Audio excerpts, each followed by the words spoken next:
নজর রাখবো আবহাওয়ার খবরে। কলকাতায় সপ্তাহান্তে মনোরম আবহাওয়া, আরও নামলো দিন ও রাতের তাপমাত্রা। সর্বনিম্ন তাপমাত্রা 19 ডিগ্রি সেলসিয়াস, সর্বোচ্চ তাপমাত্রা 28.7 ডিগ্রি সেলসিয়াস।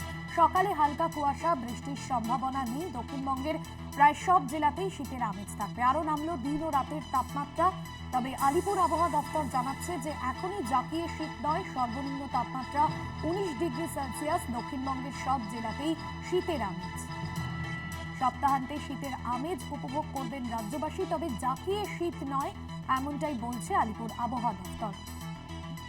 শাশ্বতী রায় প্রতিনিধি রয়েছেন ফোন লাইনে। শাশ্বতী, বঙ্গে এখনই জাঁকিয়ে শীত নয়, আগামী কয়েকদিন কিরকম আবহাওয়া থাকবে কি জানাচ্ছে হাওয়া অফিস? এবারে শীতের প্রথম ইনিংস শুরু হয়েছে, সেক্ষেত্রে এই মুহূর্তে যে জাতীয় শীতের আমেজ তা কিন্তু থাকছে না।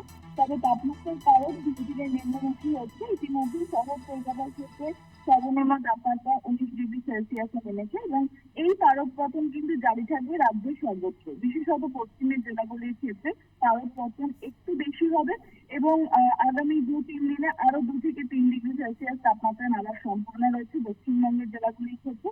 উত্তরবঙ্গের ক্ষেত্রেও তাই। উত্তরবঙ্গে ইতিমধ্যেই দার্জিলিং এ মনোরম পরিবেশ এবং তার সঙ্গে সঙ্গে মালদা থেকে উত্তর দিনাজপুর এই দুই জেলার ক্ষেত্রে ঘন কুয়াশা সতর্কবার্তা দিয়েছে আলিপুর আবহাওয়া দপ্তর। বিহার সংলগ্ন জেলাগুলির ক্ষেত্রে জারি করেছে ঘন কুয়াশার সতর্কতা। আগামী বেশ কয়েকদিনে উত্তরের হাওয়া আরো বেশ কিছুটা ঢুকবে রাজ্যে এবং যার জেরে তাপমাত্রা আরো ধীরে ধীরে নিচের দিকে নামবে। তবে জাতীয় শীতের আমেজ পেতে গেলে এখনো পর্যন্ত ডিসেম্বরের প্রথম দিক অবধি অপেক্ষা করতে হবে রাজ্যবাসীকে। তবে এই তাপমাত্রার পারদ-পতনে মনোরম পরিবেশ, আবহাওয়া যথেষ্ট স্বস্তিকর হয়ে উঠেছে এবং সর্বোচ্চ তাপমাত্রার পারদও কিন্তু ধীরে ধীরে নিম্নমুখী হচ্ছে। ধন্যবাদ শাশ্বতী। আগামী কয়েকদিনে দক্ষিণবঙ্গের সব জেলাতেই শীতের আমেজ। সকালে হালকা কুয়াশা, তবে এখনই জাঁকিয়ে শীত নয়। দক্ষিণবঙ্গের সব জেলাতেই শীতের আমেজ উপভোগ করবেন রাজ্যবাসী।